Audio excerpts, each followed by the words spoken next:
ہم جب کسی شخص کو قبر میں دفن کر کے پلٹتے ہیں تو اس کی حالت یوں ہوتی ہے جس طرح کوئی پانی میں غوطے کھا رہا ہو اور فریادیں کر رہا ہو، چیخو پکار رہا ہو کہ مجھے بچاؤ۔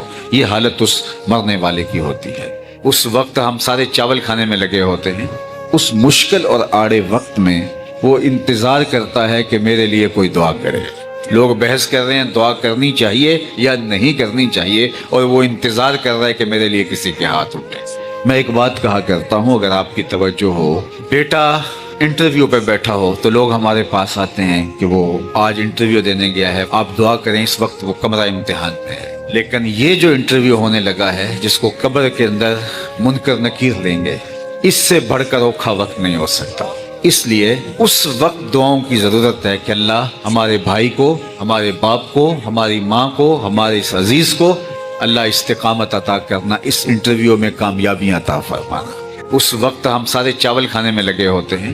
وہ بڑا مشکل اور آڑا وقت ہوتا ہے جب قبر میں ہم ڈال کے آتے ہیں، تو اس وقت خلوص کے ساتھ، اس لیے فرمایا گیا اتنی دیر تک قبر پہ بیٹھا جائے جتنی دیر تک ایک اونٹ ذبح کیا جاتا ہے، اس کی کھال ادھیڑی جاتی ہے، اس کا گوشت بنایا جاتا ہے اور پھر لوگوں میں تقسیم کر دیا جاتا ہے۔ جتنا وقت اس کام میں لگتا ہے، مسنون یہ ہے کہ تدفین کے بعد اتنی دیر تک قبر کے اوپر رکا جائے، ٹھہرا جائے، تاکہ صاحب قبر مانوس بھی ہو جائے اور آپ اتنی دیر دعائیں التجائیں کرتے رہیں، آپ کا دل اس کے اچھے انجام اور اس کے اچھی کامیابی کے لیے دھڑک رہا ہو، اور اللہ تعالیٰ جل شانہ اس کے اوپر رحم فرمائے۔ لیکن آج جس طرح باقی چیزوں میں بہت تیزی آ گئی، آج ہم بہت کم وقت دیتے ہیں مرنے والوں کو۔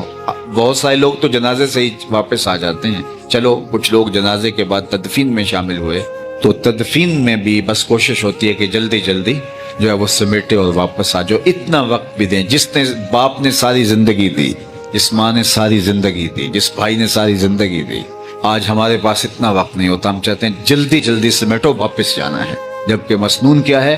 جانور ذبح کیا جائے، اونٹ کھال ادھیڑی جائے، گوشت تیار کیا جائے اور لوگوں میں بانٹا جائے۔ اتنا وقت وہاں ٹھہرنا چاہیے تاکہ وہ اچھی طرح سے مانوس ہو جائے۔